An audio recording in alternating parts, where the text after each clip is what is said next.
शन्नो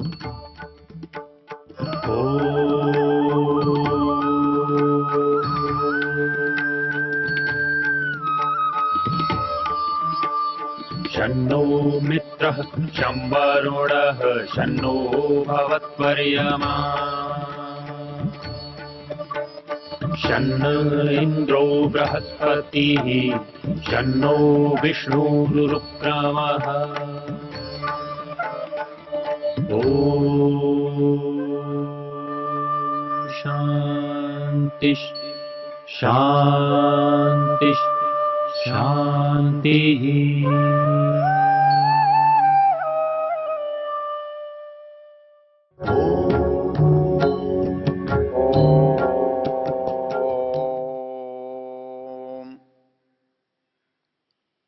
हम परमेश्वर से वेद के ज्ञान की प्राप्ति की चर्चा कर रहे हैं। उस परमेश्वर से ऋग्वेद, यजुर्वेद, सामवेद, अथर्ववेद का ज्ञान हुआ। कभी कभी एक प्रश्न उठता है, चलिए मान लेते हैं कि हमारे लिए ज्ञान की आवश्यकता है और हमें ज्ञान मिलना चाहिए और देने वाला परमेश्वर है, ये भी ठीक है। तो ऐसा क्यों नहीं कि हम जब उत्पन्न हों तभी हमें परमेश्वर ज्ञान दे दे। वो उसने पहलों को दिया, फिर उन्होंने हमको दिया, फिर उन्होंने हमको दिया, फिर उन्होंने हमको दिया। मान लीजिए कभी दें कोई न दें, ऐसी परिस्थिति आ जाए तो क्या ये अच्छा नहीं होगा कि ईश्वर हमको सीधे सीधे ज्ञान दे दे, प्रत्येक को दे दे, हर पीढ़ी को दे दे? ऐसा होने में क्या कठिनाई है? परमेश्वर आज भी है, परमेश्वर पहले भी था, परमेश्वर आगे भी रहेगा। मनुष्य पहले भी उत्पन्न होता था, आज भी उत्पन्न होता है, आगे भी उत्पन्न होगा। तो ये ज्ञान की प्रक्रिया एक ही बार क्यों? जैसे उत्पन्न होने की प्रक्रिया सतत होती है, तो वैसे ही ज्ञान की प्रक्रिया भी सतत हो। जब जब मनुष्य उत्पन्न हो तब तब उसे ईश्वर जब उचित समझे तब ज्ञान दे। ऐसा हमारे मन में एक विचार आता है, बहुत सारे लोग ऐसा सोचते हैं और इसीलिए शायद वो ये सोचते हैं कि बीच बीच में ईश्वर का ज्ञान आता रहा है और इसके लिए बीच बीच के समय में ईश्वरीय ग्रंथ बनते रहे और इसलिए आज अनेक मत संप्रदायों के जो धर्म ग्रंथ कहलाते हैं वो भी अपने आप को ईश्वरीय ज्ञान ही कहते हैं। वो भी अपने आदि जो व्यक्ति है उसके द्वारा प्राप्त हुआ ज्ञान ही मानते हैं। यदि इस समस्या पर हम विचार करें तो हमारे सामने कुछ बातें आती हैं। पहली बात यह आती है कि इस ज्ञान को देने का समय क्या होगा, क्योंकि आज जो व्यक्ति पैदा हो रहा है वो गर्भ से पैदा हो रहा है और गर्भ से भी पहले से पैदा हो रहा है। उपनिषद की माने तो पुरुष का बीज जब स्त्री में जाता है ये भी जन्म है, स्त्री से बालक बाहर गर्भ से आता है ये भी जन्म है, और मर के दूसरे स्थान पर जाता है ये भी जन्म है। हमें विचार ये करना पड़ेगा कि जन्म की कौन सी परिस्थिति में परमेश्वर ज्ञान को देवे।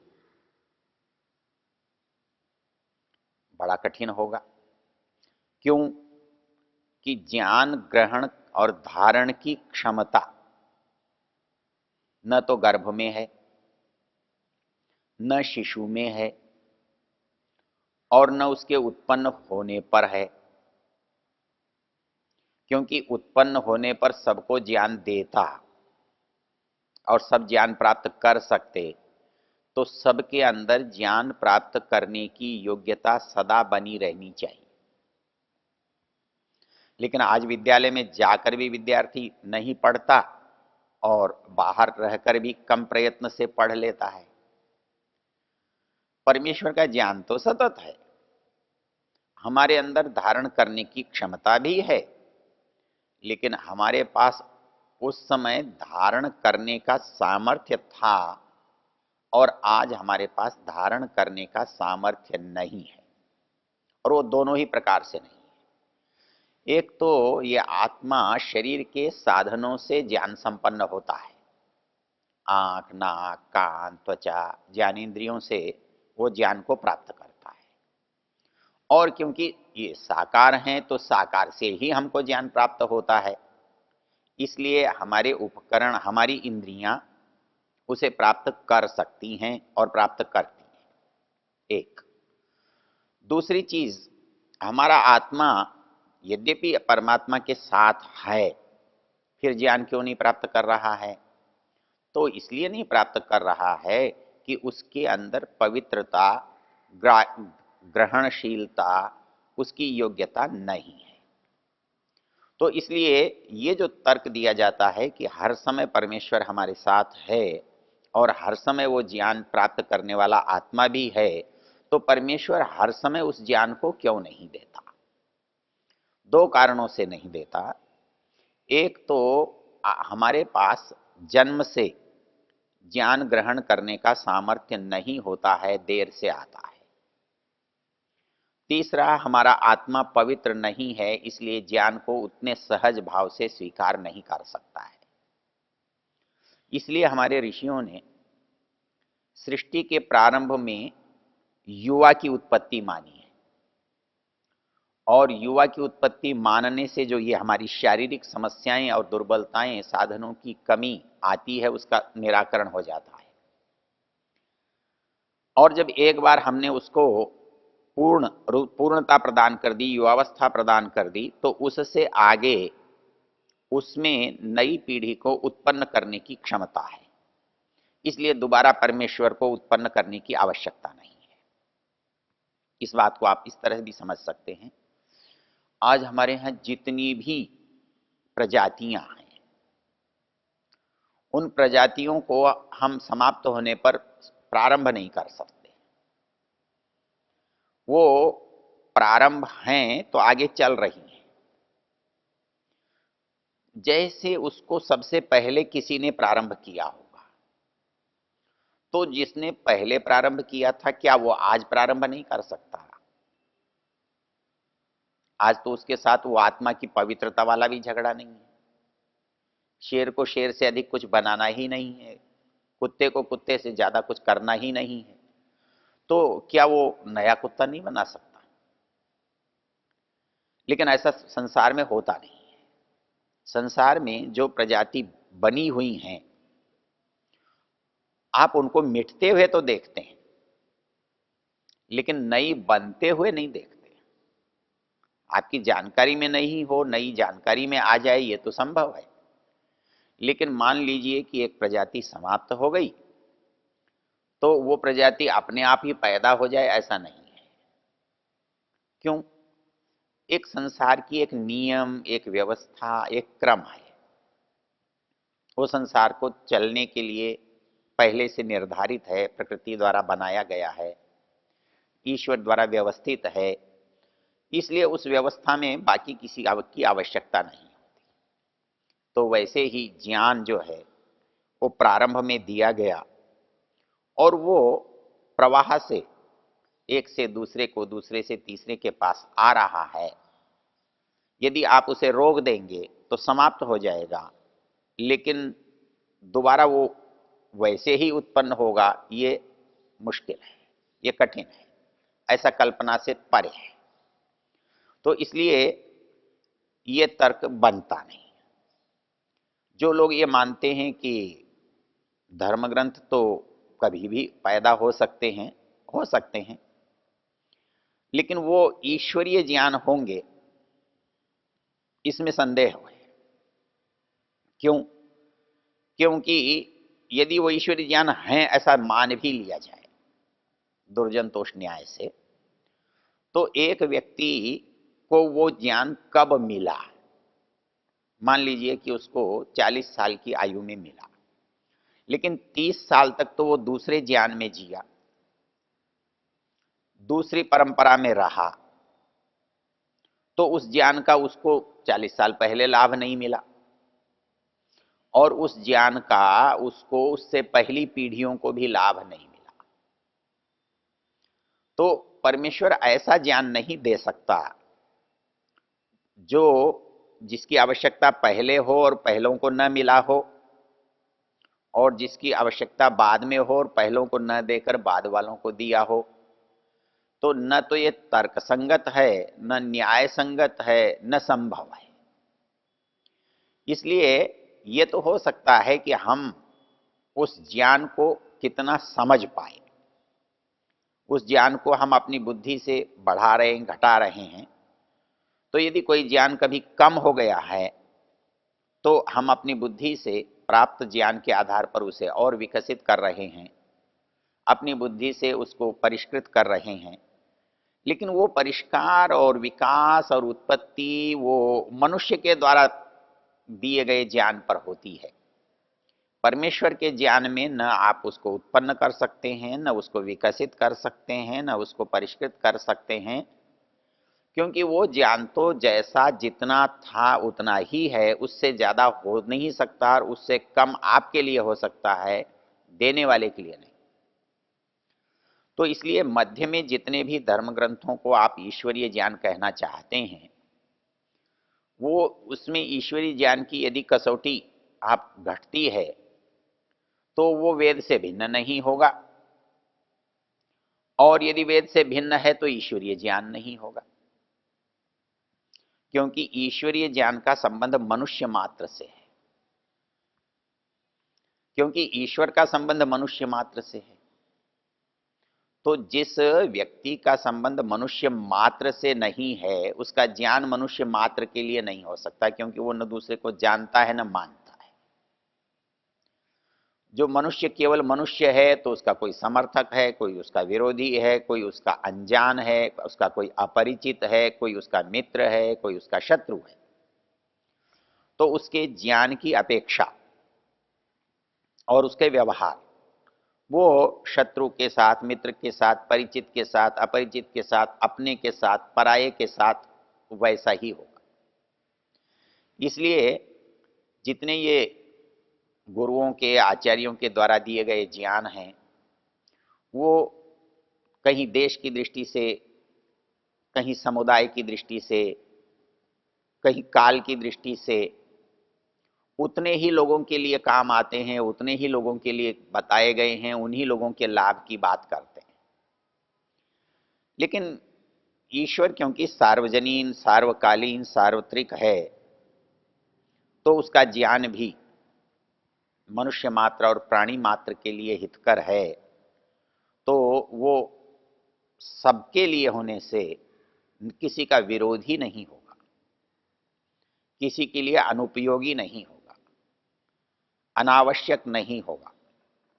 तो इसलिए जो बीच के जितने भी धर्म ग्रंथ हमको दिखाई देते हैं, वो सारे के सारे धर्म ग्रंथ इस कसौटी पर खरे नहीं उतरते। इसलिए ये सोचना कि ईश्वर का ज्ञान बार बार मध्य मध्य में आता रहेगा, इसकी आवश्यकता नहीं है, क्योंकि व्यवस्था प्रवाह की है।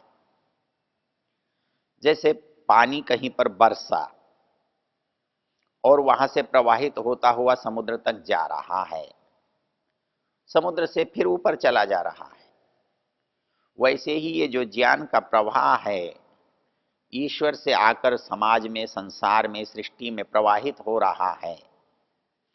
और जब सृष्टि का विलय हो जाता है, प्रलय हो जाता है, तो वो ज्ञान वापस उस परमेश्वर में लीन है और वहीं से फिर प्रारंभ होता है। तो एक क्रम है,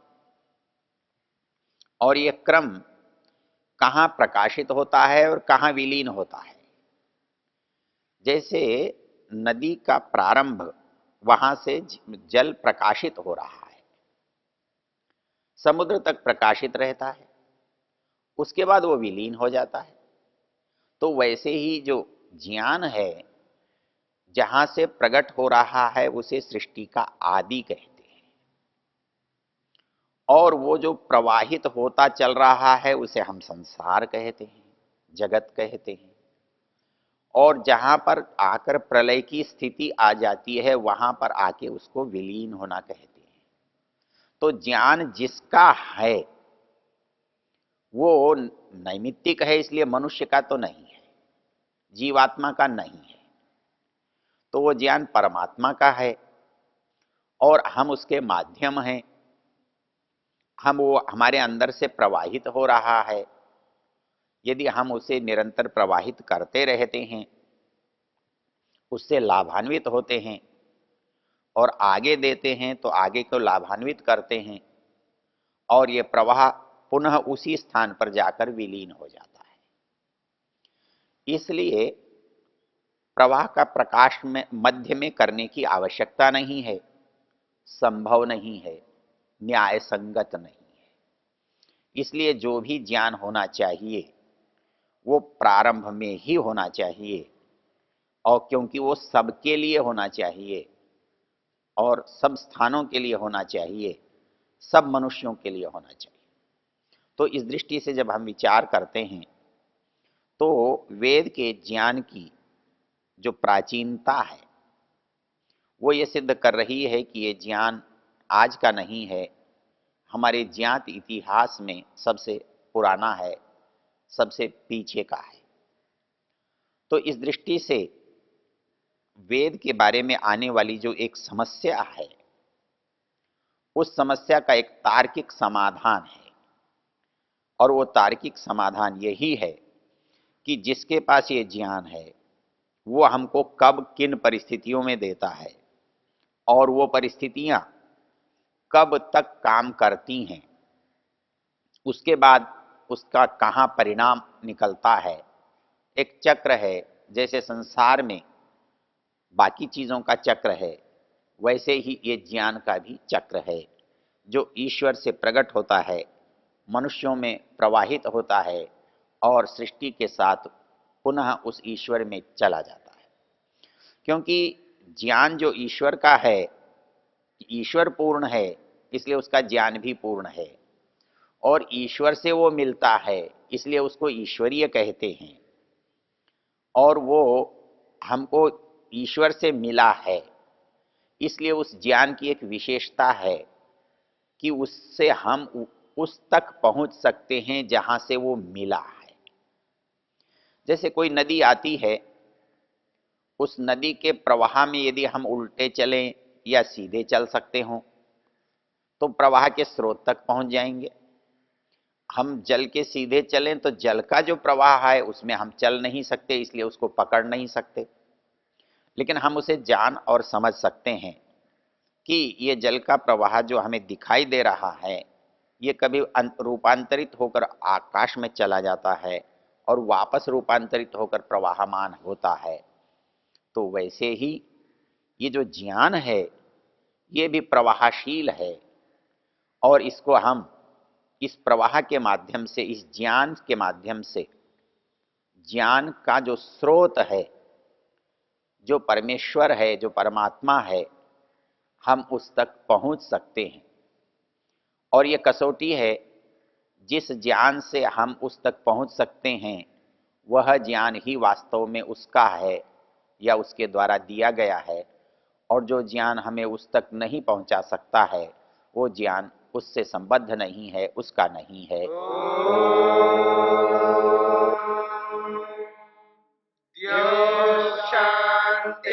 शांतिरंतरिक्षं शांतिर्पृथिवी शांतिरापः शांतिरोषधयः शांतिः वनस्पतयः शांतिर्विश्वे देवा शांतिर्ब्रह्म शांति सर्वं शांति शांतिरेव शांति क्षमा शांतिरेधि।